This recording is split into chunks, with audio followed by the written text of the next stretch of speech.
We are now going live to Florida, where we are joined by Eric Mandel, the founder and director of Middle East Political Information Network and the senior editor for security for the Jerusalem Report. Good evening, good afternoon to you.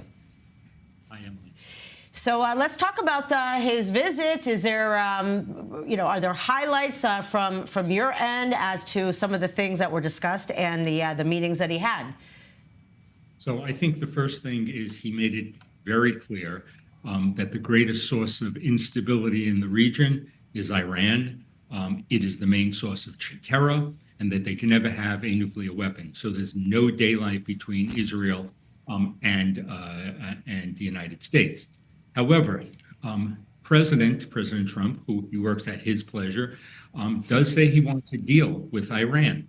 And the question is, will the president fall into the Iranian trap, which would be with carrots and sticks, but basically misinterpreting that they're willing maybe to go to negotiations, but not knowing or not realizing that it's all out of weakness. With the president, what I would recommend is the president and Secretary of State Trump be very, very clear, number one, to put on those maximum sanctions. The most important would be secondary sanctions on China importing oil, because that's really where they're funding things. The other thing that I think is missing, and Secretary of State Rubio, whose office I've spoken to many times when he was in the Senate, but I think he needs to, if he has President Trump's ear, needs to be laying out some basics. I think there's an assumption for President Trump that everybody understands the basics of the Middle East. And I think the basics that he should be teaching is that, one, the Palestinians turned a state away 5 times and Israel left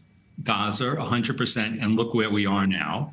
And the second thing is that there won't be a possibility to any Palestinian state, which some people are still pushing, which will be what the Qataris and the Egyptians and Jordanians are pushing, until all the Arab states recognize a Jewish state and normalize, and that they agree that it would be demilitarized and that Israel can have defensible borders. Only then, and that the Palestinian government is reformed, can you even begin to talk about a possibility in the distant future of what it is? So I think there needs to be a little more basic history.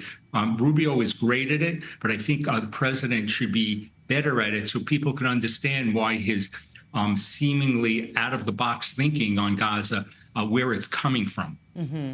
Interesting outlook on this. Now, as far as, his meetings that he had here in Israel, do we know, was it focusing as well on the Iran issue, or more about, talking about the day after phase 2, of the hostage deal and whatnot? Well, so I think it's both. I think they claim that they are totally aligned on Iran, as I mentioned.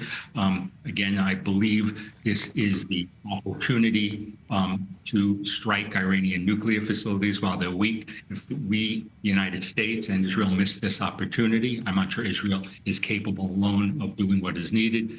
That should be the most important thing.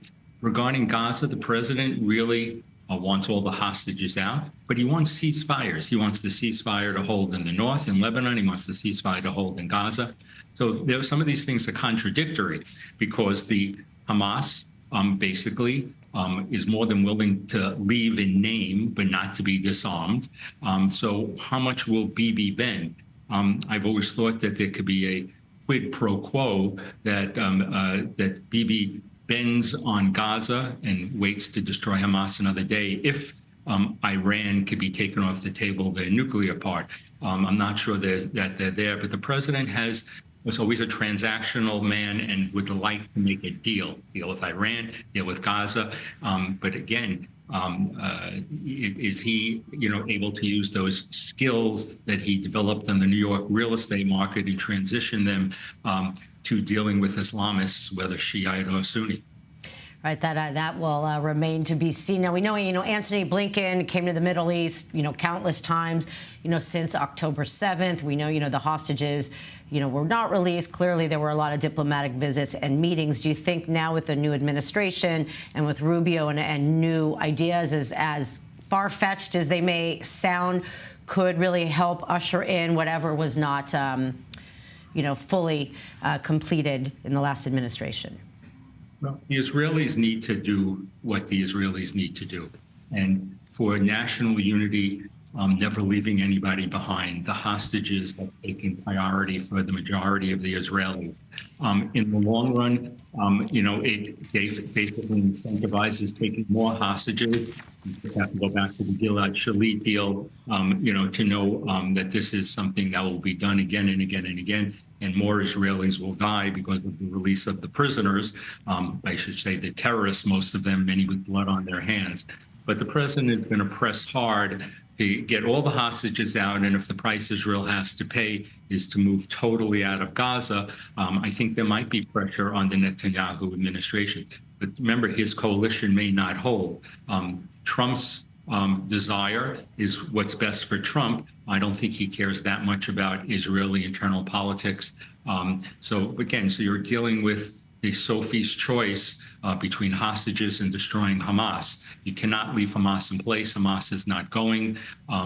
That Gaza Strip sooner or later must become demilitarized, which means the Israelis are going to need to go back in. And the only way that's going to happen, there should be not a dime going in to the Gaza Strip for reconstruction until Hamas is 100% out, both as a governing and military force. But how is that going to happen? So hopefully the president gives the Israelis the leeway to make that happen. But Israelis may have to concede more things initially to get the hostages out, as we're less than 2 weeks away from the beginning of a phase 2 that hasn't been agreed to. All right, Eric Mandel will be back with you in a few moments. Thank you very much. Turning more to the hostages this week, the families of the hostages held in Gaza and the Israeli people are bracing for a very painful day tomorrow with the return of 4 of the dead hostages, but only to be followed by Saturday's agreed return of the 6 remaining living hostages instead of dragging it out over several more weeks. Also, information on how phase 2 would be different. Also, something to consider. We're now going live to Hostage Square in Tel Aviv, where we're joined by i24News correspondent Emmanuel Onorach. I know we were saying before in the last hour, it's a very gray day. We're expecting rain. Definitely, a metaphoric circumstance, given what we're expecting tomorrow, which is hard to wrap our heads around. Right, Emily. It does really feel like the quiet before the storm, metaphorically, but quite literally as well. And it's Hamas did mention some names among the 4 dead hostages that are supposed to be returned tomorrow, but there hasn't been any Israeli confirmation as of now, and Israel will wait to confirm, to ID those bodies. There is a whole procedure. Once these bodies are returned to Israel, they will be going to Abu Kabir, the National Forensic Center that will be where the IDF will be identifying these bodies before informing the families of the dead hostages, and then eventually, of course, informing the Israeli audience. So there is a very specific procedure. Even though the return of the bodies will be tomorrow, it is not even clear right now whether the Israeli audience, at the very least, will be informed of who the bodies are and of whom the 4 dead hostages are going to be, and when exactly the Israeli audience or even the families will find out. But you also mentioned the 6 hostages that are going to be released on Saturday, which does offer some kind of consolation, given this first day of dead hostages returning that will be tomorrow.